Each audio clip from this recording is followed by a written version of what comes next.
ఇక్కడ మనకి domain and range కనుక్కునే ప్రాబ్లం చూడండి. మరి if F of X is equal X square and domain is equal to -1 0 1 then find the range. ఓకేనా, ఒక రేంజ్ ఒకటే కనుక్కోవాలి దీనికి. ఓకేనా, సొల్యూషన్ చూడండి ఇక్కడ. ఓకేనా, ఇక్కడ ఇచ్చిన ఫంక్షన్ అంటే మనకి ఇచ్చిన ఫంక్షన్ గివెన్ ఫంక్షన్. ఓకేనా, given function F of X is equal to X square. F of X is equal to X square. ఓకేనా, మరి ఫంక్షన్ అంటే మనకి ఏముంటాయి? మనకి మ్యాక్సిమం ఫంక్షన్ అంటే ఏముంటాయి అన్న? ఒక ఫంక్షన్ అంటే ఏముంటాయి? మనకి డొమైన్ ఉంటుంది, కోడొమైన్ ఉంటుంది, రేంజ్ కూడా ఉంటుంది కదా. ఓకేనా, సో దీంట్లో డొమైన్ ఇచ్చేసాడు కదా, డొమైన్. ఓకేనా, డొమైన్ ఎంత దీంట్లో? డొమైన్ గివెన్ డొమైన్ ఎంత? డొమైన్ దేంతో చూస్తారు? ఎఫ్ మ్యాపింగ్ ఏ టు బిలో ఏతో చూస్తారు లేదా? డొమైన్ ఏ ఈజ్ ఈక్వల్ ఎంత మనకి -1 0 1. డొమైన్ దేంతో చూస్తారు? ఏదో చూస్తారు కదా. Okay, domain is equal -1 1. ఇప్పుడు మనకు కనుక్కోవాల్సింది ఏంటి? రేంజ్ కనుక్కోవాలి. ఓకేనా, రేంజ్ ఫార్ములా ఏంటి? ఎఫ్ ఆఫ్ ఏ కదా, ఎఫ్ ఆఫ్ ఏనా?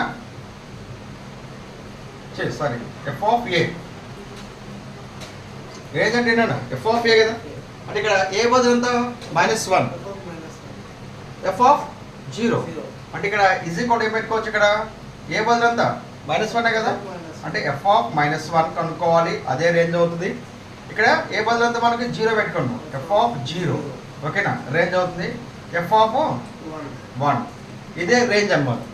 ఓకేనా, కానీ వీటి యొక్క వాల్యూస్ మనం కనుక్కుందాం. ఇచ్చిన ఫంక్షన్లో సబ్స్టిట్యూట్ చేస్తే వచ్చిన వాల్యూసే రేంజ్ అనమాట. F of -1, F of 0, F of 1 అనేది రేంజ్. ఓకేనా, వీటి యొక్క వాల్యూస్ ఏందో ఫంక్షన్లో సబ్స్టిట్యూట్ చేస్తే సరిపోద్ది. ఓకేనా, ఫంక్షన్ చూడండి ఇక్కడ. F of X is equal to X square. మనకు కావాల్సింది ఎఫ్ ఆఫ్ -1 కదా, అంటే ఎక్స్ ఈజ్ కూడా ఎంత? -1 కదా. ఎఫ్ ఆఫ్ -1 ఈజ్ కూడా ఎంత? -1 హోల్ స్క్వేర్. -1 హోల్ స్క్వేర్ అంటే ఎంత? -1 హోల్ స్క్వేర్ +1. అంటే దీని యొక్క ఆన్సర్ ఎంత మనకి? విచ్ ఈజ్ ఈక్వల్ ఎంత? ఆన్సర్ ఎంత? 1 వచ్చింది. ఓకేనా, నెక్స్ట్ కావాల్సింది ఏంటి? ఎక్స్ ఈజ్ ఈక్వల్ 0 అంటే ఎఫ్ ఆఫ్ 0 ఎంత? 0 స్క్వేర్. అంతేనా? ఎక్స్ వాల్యూ 0 పెట్టడమే, 0 స్క్వేర్ ఎంత? 0 అంటే ఎఫ్ ఆఫ్ 0 వాల్యూ ఎంత? ఇక్కడ 0 వచ్చింది. వాటి యొక్క వాల్యూస్ కనుక్కుంటున్నాడు, అంతే, ఏం లేదు. నెక్స్ట్ ఎక్స్ వాల్యూ ఎంత? ఇక్కడ 1. ఫస్ట్ ఈ వాల్యూ కనుక్కోవాలి, ఈ వాల్యూ ఫంక్షన్లో సబ్స్టిట్యూట్ చేస్తే వచ్చిన వాల్యూసే మనకి రేంజ్ అవుతుంది అనమాట. ఓకేనా, ఎంత? ఎఫ్ ఆఫ్ 1 ఎంత మనకి? F of 1 square. ఫంక్షన్ ఎంత? 1 కాబట్టి 1 స్క్వేర్ ఎంత? 1. ఈ ఫంక్షన్ ఈ ఇమేజ్ యొక్క ఈ ఎఫ్ ఆఫ్ 1 యొక్క ఆన్సర్ ఎంత? 1. ఎఫ్ ఆఫ్ 1 యొక్క ఆన్సర్ ఎంత? 1. ఆన్సర్ వచ్చేసిందే. ఓకేనా, F of X is X square కదా, అంటే ఎక్స్ ఈజ్ ఈక్వల్ -1 సబ్స్టిట్యూట్ చేస్తే -1 హోల్ స్క్వేర్ ఈజ్ ఈక్వల్ 1 వచ్చింది. అంటే దీనికి ఆన్సర్ 1. దీనికి ఆన్సర్ ఎంత? ఎఫ్ ఆఫ్ 0 ఎంత? ఎఫ్ ఆఫ్ 0 అంటే ఎక్స్ బదులు ఎంత? మనకి 0 కాబట్టి 0 స్క్వేర్ ఈజ్ ఈక్వల్ 0. అంటే ఆన్సర్, దీని యొక్క ఆన్సర్ 0 వచ్చింది. ఎఫ్ ఆఫ్ 1 అంటే ఎక్స్ ఈజ్ ఈక్వల్ 1 అన్నట్టే కదా. సో ఎఫ్ ఆఫ్ 1 ఎంత? 1 స్క్వేర్ అంటే 1 కదా, 1. ఓకేనా, సో ఇప్పుడు ఇదేంటిది? యాక్చువల్గా బీకి సంబంధించింది కదా. రేంజ్ అంటే ఎక్కడ మనం చెక్ చేస్తాం? కోడొమైన్లో ఉన్నటువంటి మ్యాపింగ్ చేయబడ్డాయి కదా. అంటే నేను ఇక్కడ ఇలా మ్యాపింగ్ చేస్తున్నాను చూడు. ఇక్కడ F mapping a to be. ఓకేనా, ఇది డొమైన్ అయినా? ఇది డొమైన్. ఇదేంటి చెప్పండి? ఇది కోడొమైన్. ఇది డొమైన్, ఇది కోడొమైన్. డొమైన్లో ఉన్న ఎలిమెంట్స్ ఏంటి? ఇక్కడ -1 0 1 ఇయ్యండి. ఓకేనా, దీనికి ఏమొచ్చింది? ఫస్ట్ దానికి ఏమొచ్చింది? ఇక్కడ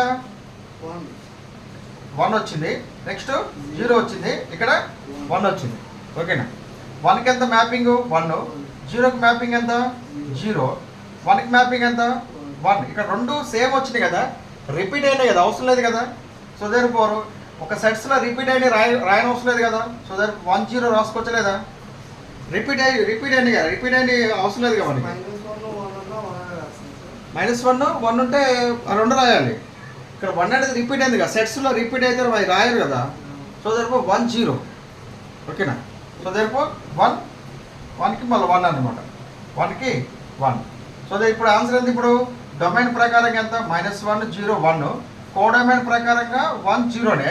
ఇక రేంజ్ ప్రకారం ఏంటి, రేంజ్ ఏంటి ఇక్కడ, రేంజ్ 0-1 అంతేనా, రేంజ్ కూడా 0-1 కదా.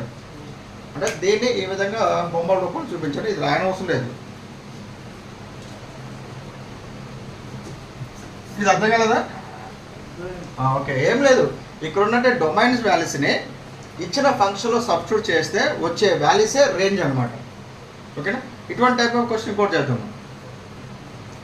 ఈ డొమైన్ వాల్యూస్ ఉన్నాయి కదా, ఎక్స్ వాల్యూ అంటే x value -1, x value 0, x value 1తో సబ్స్టిట్యూట్ చేసే వచ్చిందే మనకి డొమైన్ వాల్యూస్ అనమాట, ఏమంటారు రేంజ్ వాల్యూస్ అనమాట.